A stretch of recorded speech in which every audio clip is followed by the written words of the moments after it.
This is something which Kobong Sunim asked Sungsan Sunim, and Sungsan Sunim answered correctly and he got transmission. So it's a very high-class Kongan. It goes like this. The mouse eats cat food, but the cat's bowl is broken. What does that mean? It's a paradox, right? That's nonsense. You think so. Actually, nonsense means that you immediately bounce off the Kongan, you form a view, and then that view controls you.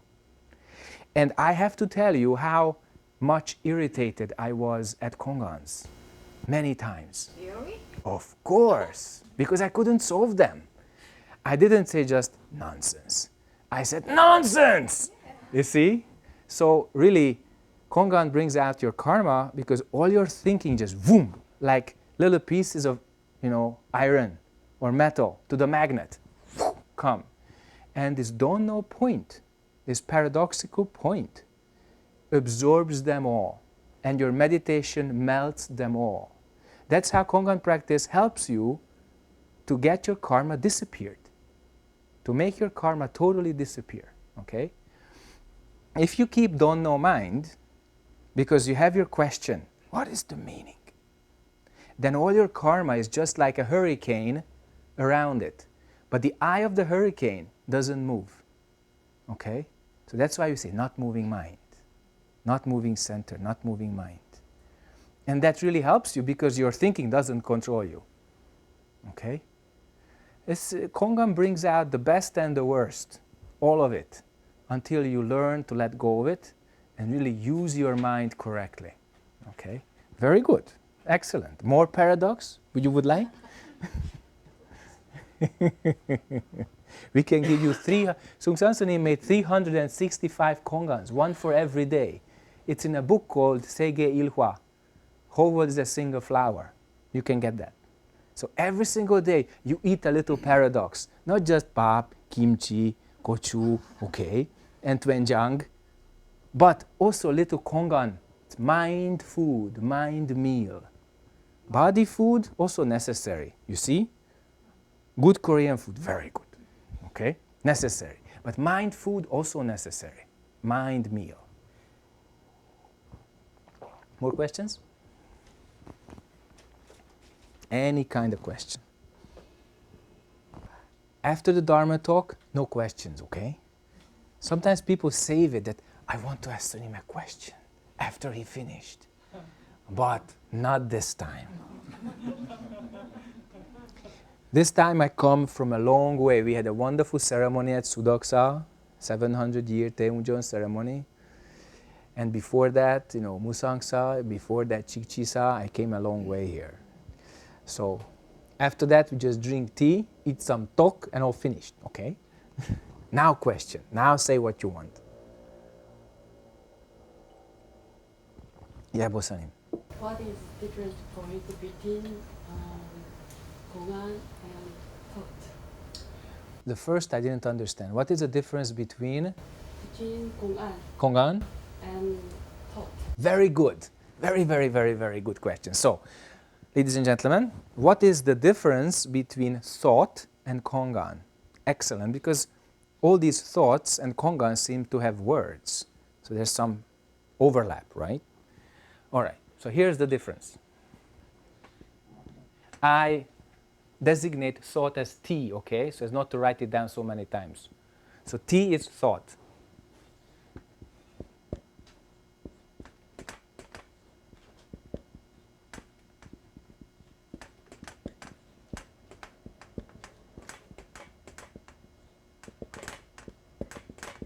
Okay?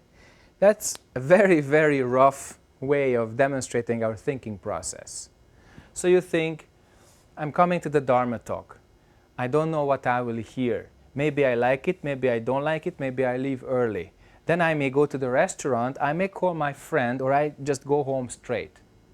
So a thought gives birth to another thought, sensory perceptions added, another thought, another, etc., etc., etc. That's thinking. So that's a thought if you want to isolate one part of it, which is pretty hard. If you look inside, there is no discrete entity, as a thought that you can take out of this process. But there is a process with some element in it which you can recognize, right?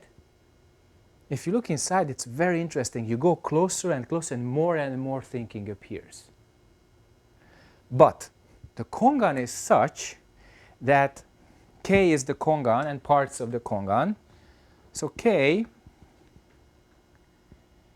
has a story or a situation, and it results in a question. And this question stops thinking. So how do you survive up on the tree? Or why did Jojo accept one answer and not the other? So the question from the Kongan stops this thinking. We say cut off thinking. And there is this big, big space of don't know.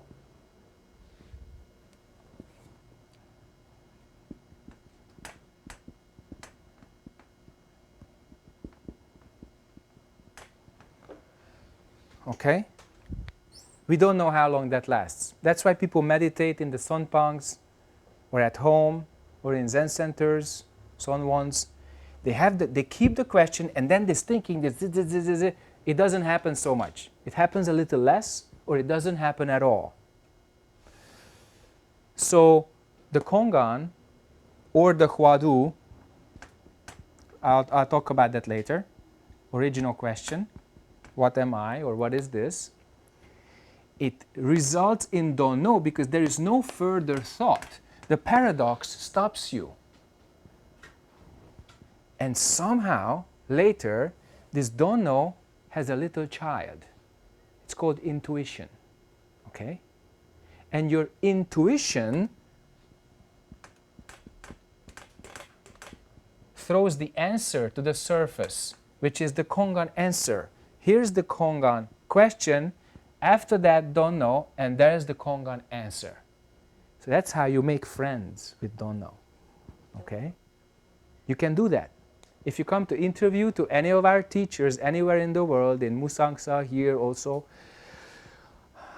or in Providence, or anywhere, or Wongkwangsa in Hungary, or other Zen centers in Europe, or America, or in Korea, we teach you how to use this don't know. Okay, we help you with that. That's our job. Because this don't know is a lifesaver. Because most people, they believe this thinking. They believe they are right and other people are wrong, you know. But when you really attain this don't know, you see that all of this, like time and space, is totally relative. It doesn't have a fixed quality of its own. We assign qualities to it and we believe in it, and then we have a problem. We identify with it, and then we have a problem. So, Kongan question gives you don't know, and out of this don't know comes the Kongan answer. Isn't this familiar from somewhere? Form becomes emptiness, and emptiness becomes form. Thought becomes no thought, and no thought becomes thought. Clear? That's how it works. You're born, you die, you're born, you die. Same here. This is the mind's death. This is the ego's death. Complete don't know, no I. Okay? Here you know. Here you don't know, and you don't even exist here. And here you have this answer and you're happy, and etc. Then you get the next question. So again, it's a cycle. You go back to the beginning. Okay? Now, the Huadu doesn't have an answer. What am I does not have an answer. But the Huadu helps the Kongan. So in our school, we don't ask the Kongan always all the time, although it's possible. But we have the Kongan in our minds. And we use the Huadu to make this don't know bigger. Okay? And the Kongan is kind of here. And the Huadu is making this don't know function. And then suddenly the Kongan answer appears. Okay? For instance, you get this question, how do you stay alive up on the tree, right? And you really don't know how to deal with this. And you are really upset. And you don't like it. And you want to go away from it. So anytime you recall that Kongan, you can develop some serious opposite thinking to it. So you don't irritate yourself always all the time. You put it into your subconscious. And you use your Hwadu, this what am I, to keep your don't know mind strong and clear. And then this don't know mind digests the Kongan, and the Kongan answer appears, boom, overnight, one moment. After 6 weeks, 6 months, 6 years, nobody knows. Okay? Why is this so useful?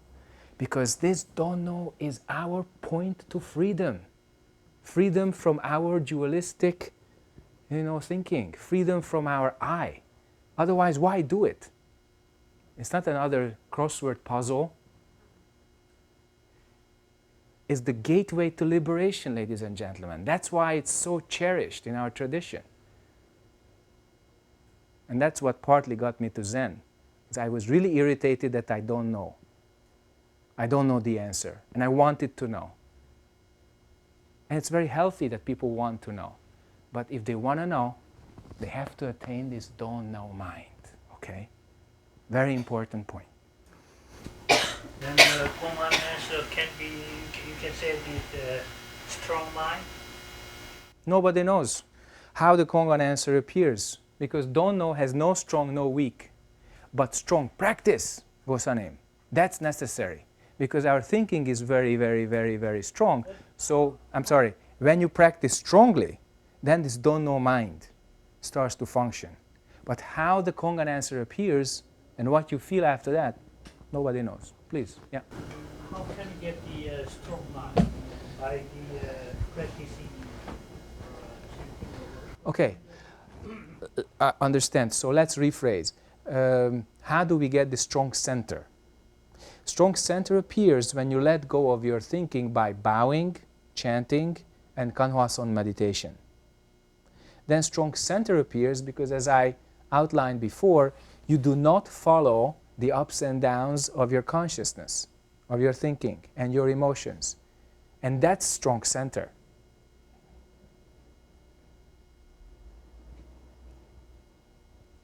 More questions? Yeah. Could you tell me I think always Buddhism is so very metaphysics. So masters said to me, if you do practice, you can get to the Buddhist nature mind, nature of Buddha. But we cannot have enough time, and we are here.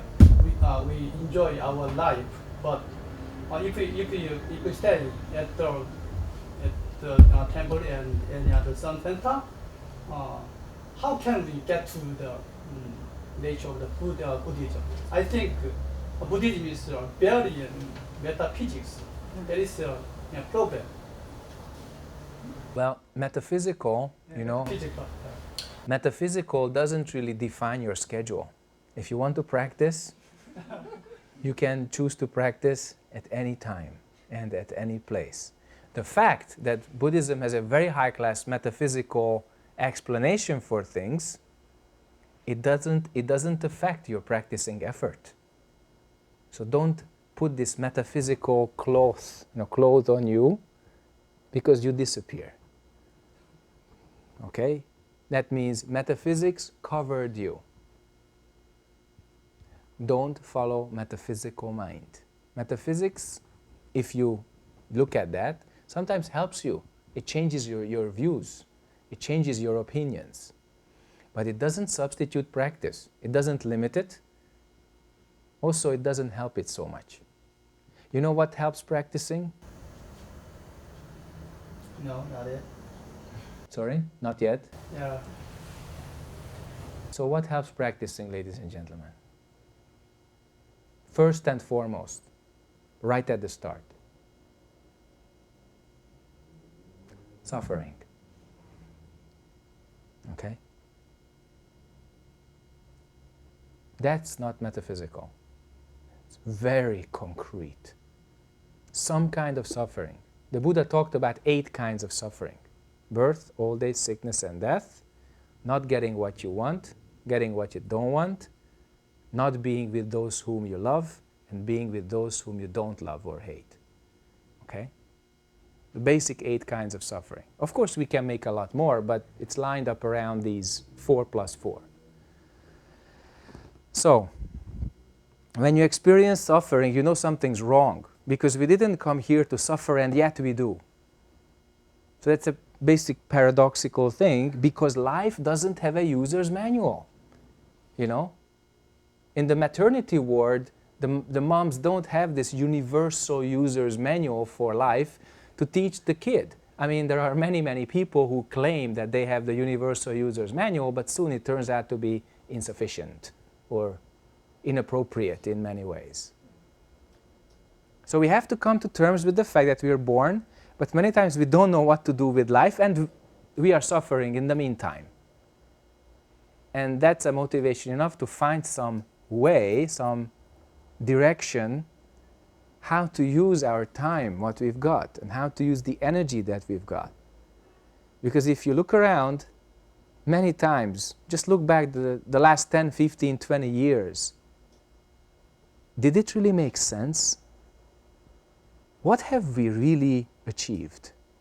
We have done a lot of things, and among them a lot of good things, family, job, etc., etc.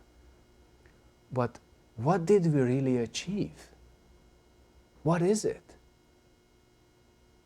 What is our true obligation? Ask that to yourself. Okay? So then practice really starts to make sense, and metaphysics becomes a kind of joy, you know, a joy of clear thought. Okay? Because metaphysics is not metaphysics if it's done in the right way. It has reference and relevance to the present moment. Okay? More questions? So, as a second chapter, I would like to outline something which you can find in some of our Zen books of our school.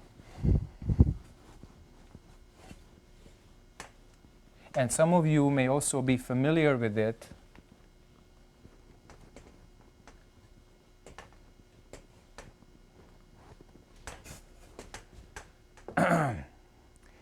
if you were listening to other talks from other teachers. It's the Zen circle. Since we talked about intellectual understanding, paradoxes, don't know, etc., and the power of liberation, let us summarize all these in a new format, just to give some more mind food to you.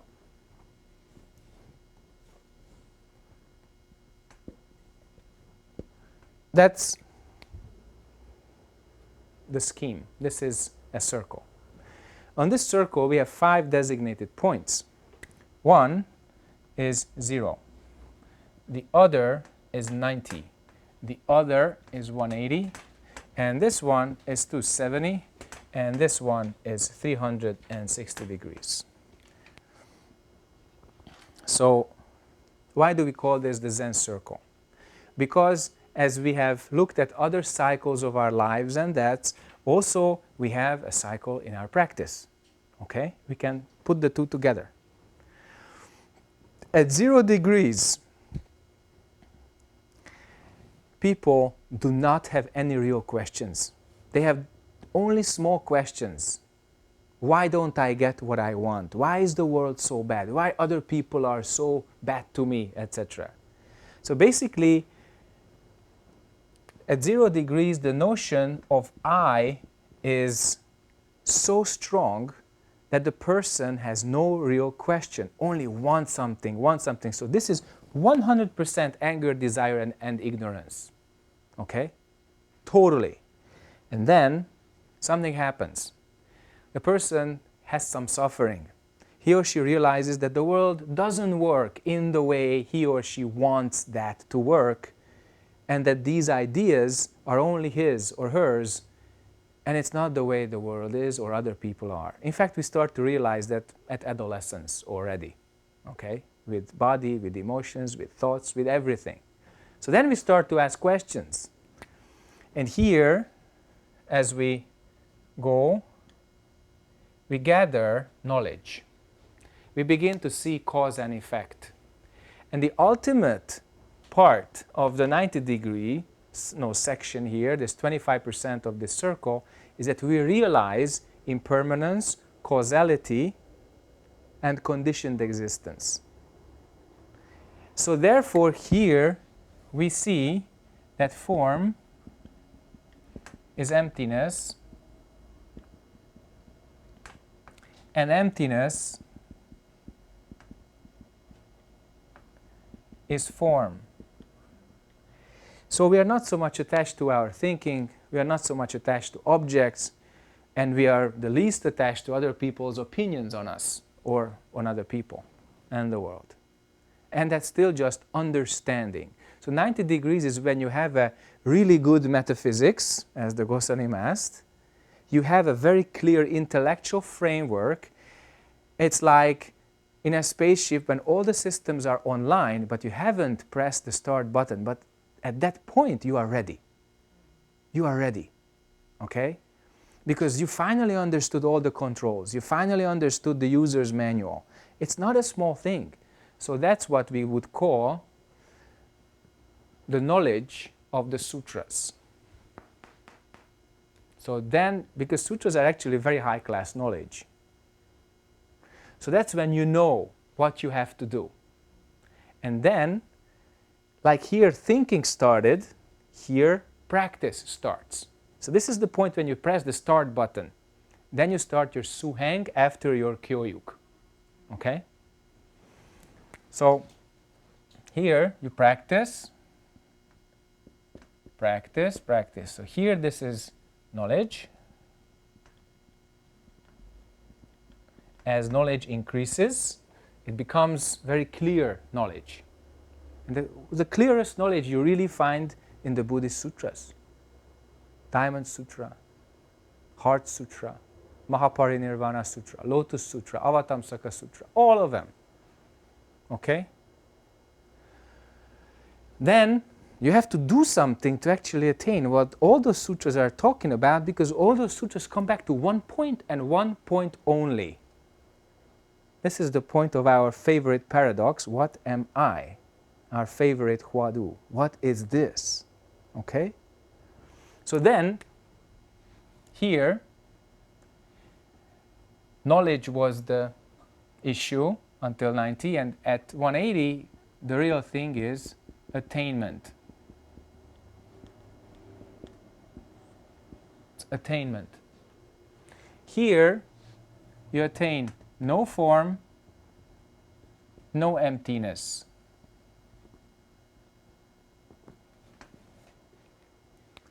Just this moment. No time, no space, no I, no world, no thinking, only this point.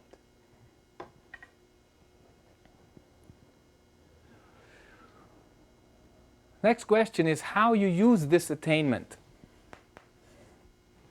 Here we had practice. In this process, and the point was attainment, and here knowledge became understanding. At this point, what we say application. How we apply this kind of attainment, okay? And the point here is freedom, because we want to use our attainment truly to liberate ourselves and other beings. So 270 degrees is really about any form and any emptiness. Like I said earlier, any life, any death. When you attain what is really doing this, what is going through this, which cannot be put into words and form, then you attain this true freedom. But freedom is not the end. Okay? Here I say, this is infinite, okay? Infinite form, infinite emptiness. You do whatever you want, any kind of body, any kind of mind, any kind of existence, any kind of world is possible because you are riding on the white horse of your attainment. Okay? Here, you're still not 100% free from your I, my, me. You are very powerful. But what is it that guides you through all these? Okay? Application, freedom is direction. Okay? Direction. Many people are lost in their freedom. But if they find their true direction, okay, then they come back to this point which is 360 degrees. They come back to this world where they really started from. And then the direction is helping all beings. That's why the Buddha's teaching says, attain enlightenment and save all beings from suffering. So direction here is saving all beings.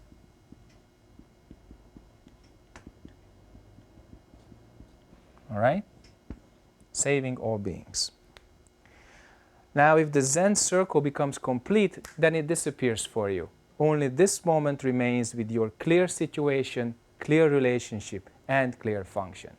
So just to recap again, 0 degrees is complete anger, desire, and ignorance, and something happens, usually suffering, and then we want to gain some knowledge, and the knowledge results in ultimate metaphysical understanding.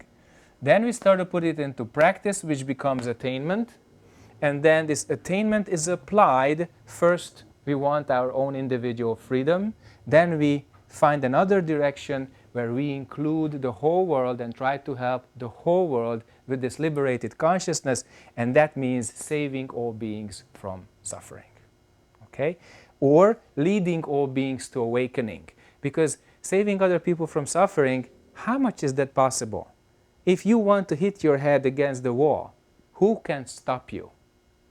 But after you start to scream because of your pain, then somebody can really help you and wake you up to the fact that you did that to yourself.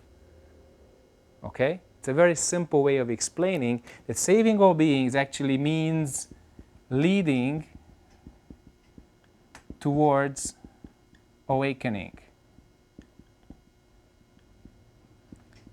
In the previous example, the person should wake up to the fact that he or she went close enough to the wall and boom, hit her head or his head into it, and there were no external causes to that, only himself or herself. Okay? It's a very simple, problem. Human beings are a lot more complicated than that. Okay? Any questions?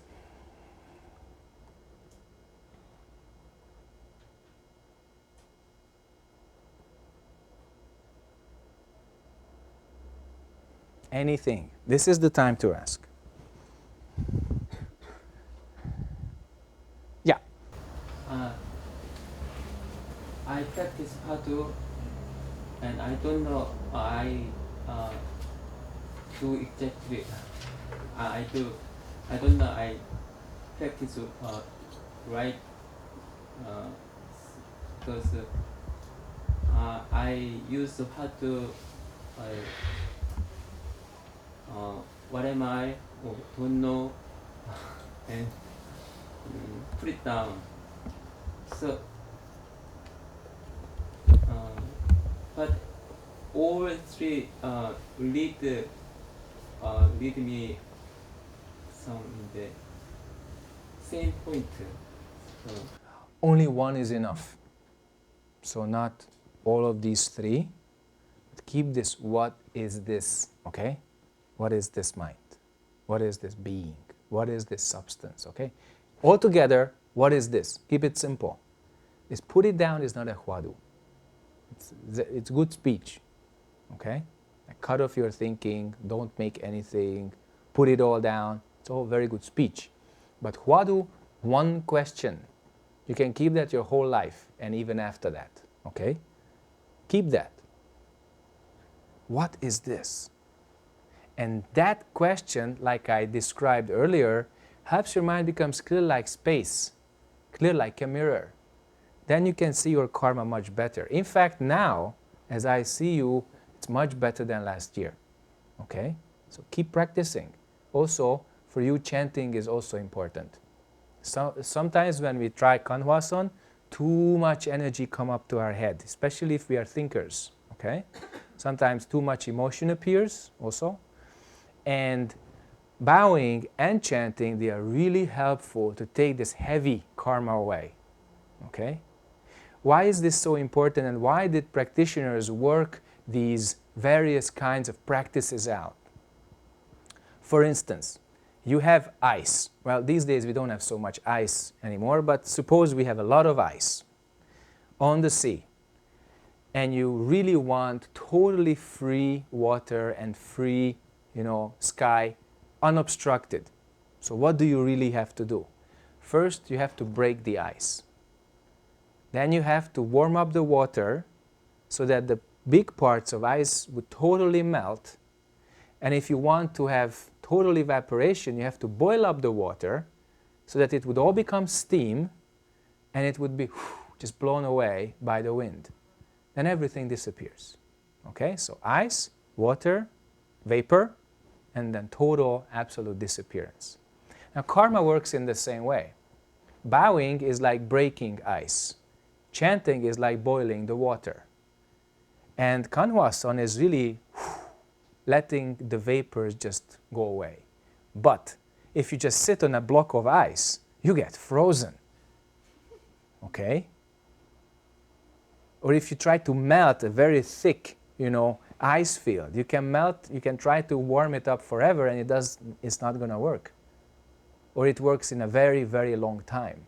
The reason being is, and many Westerners and maybe Koreans also have this experience, but Westerners especially, Westerners, what do they see? They see a sitting figure under a tree or in a meditation hall or in a temple, and they want to do the same thing and they want to get enlightenment now. And they sit down and they want to go crazy because all this stuff appears in their heads. And also sometimes they have this pain in their chest or this bad feeling in the stomach, depending where your karma hits you, okay? So that's why. There's deep wisdom in tradition, okay? So bowing, chanting, sitting, all of them are necessary. Very necessary. Hwadu is the peak, is really the top, okay? But you have to build the foundation, the mid part, the high part, and then Hwadu is possible. Don't wait 20 years. Sometimes there's a little mistake on that. So that people prepare for Hwadu practice for 10 years or 5 years. No. Do your practice consistently, little meditation every single day. But beginning time, more bows, more kido, more chanting, okay? And then also meditation. What is this? And then you see how your karma changes. When you first sit, wow, it's like an action movie, except that you are the director, Little more years then becomes a little more quiet. Still, it can blow up in any second. And then even more practice becomes very clear, very alert, full potential, okay? That's why bowing, chanting, sitting, breaking ice, boiling the water, blowing the vapor away, okay? So if you have a lot of thinking, don't sit. Do some work, do some bows, do some chants. Don't watch your own movie. It's not necessary. And then, after all this, of course you always have some thought, but don't let your consciousness break.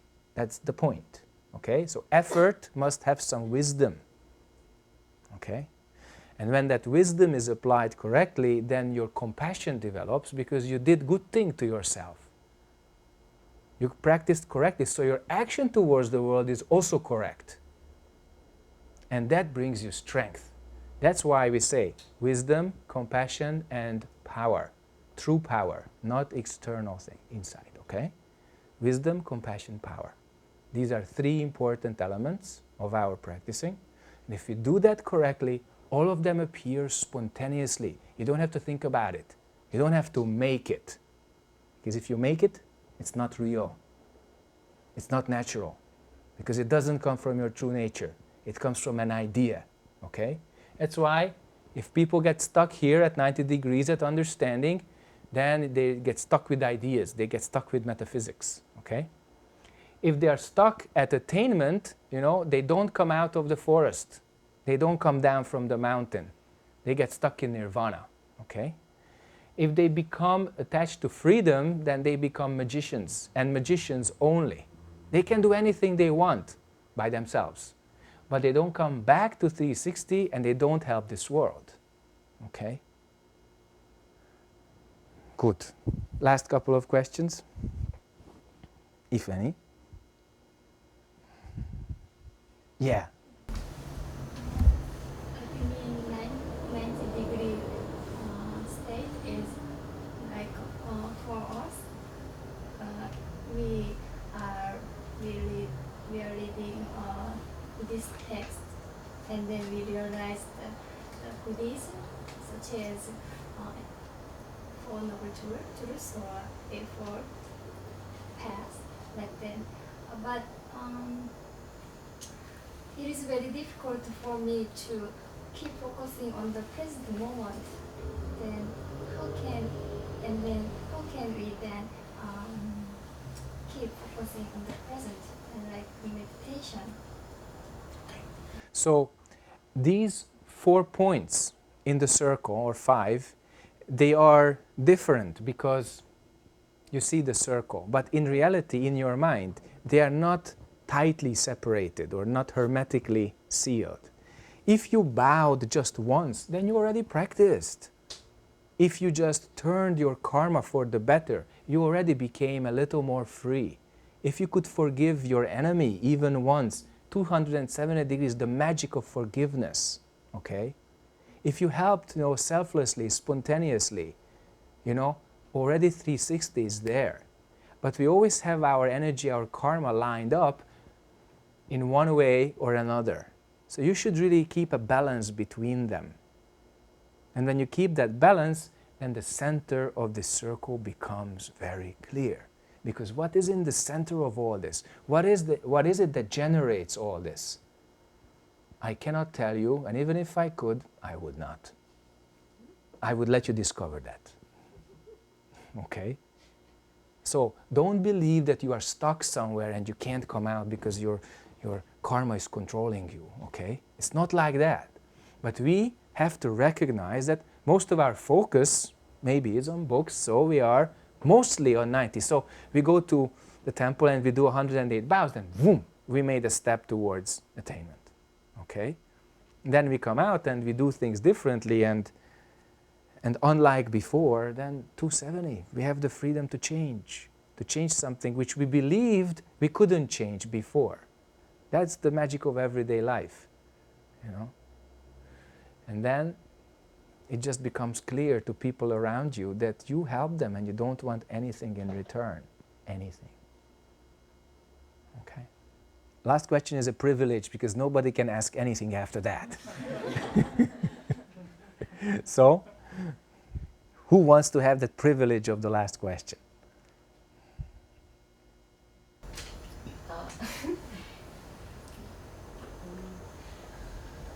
I practice alone. I don't have any Buddhist background. Good! I listened to your lecture on the internet, and so I came here. And when I listened to your lecture, I started to practice just bowing. Mm-hmm. And bowing in 반야심경. Yeah, I Very good. really. Yeah? Then, is this keep going on? I mean, I need a teacher, or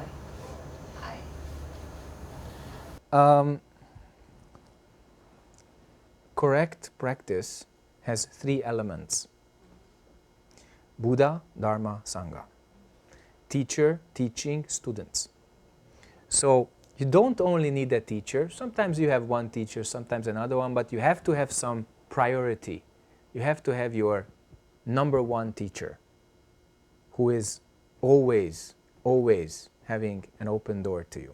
Because you keep that door open, and when you have some doubt, some problem, you ask that person first. So, first teacher, original teacher. In monks' nuns tradition, we say unsa. Okay? Okay?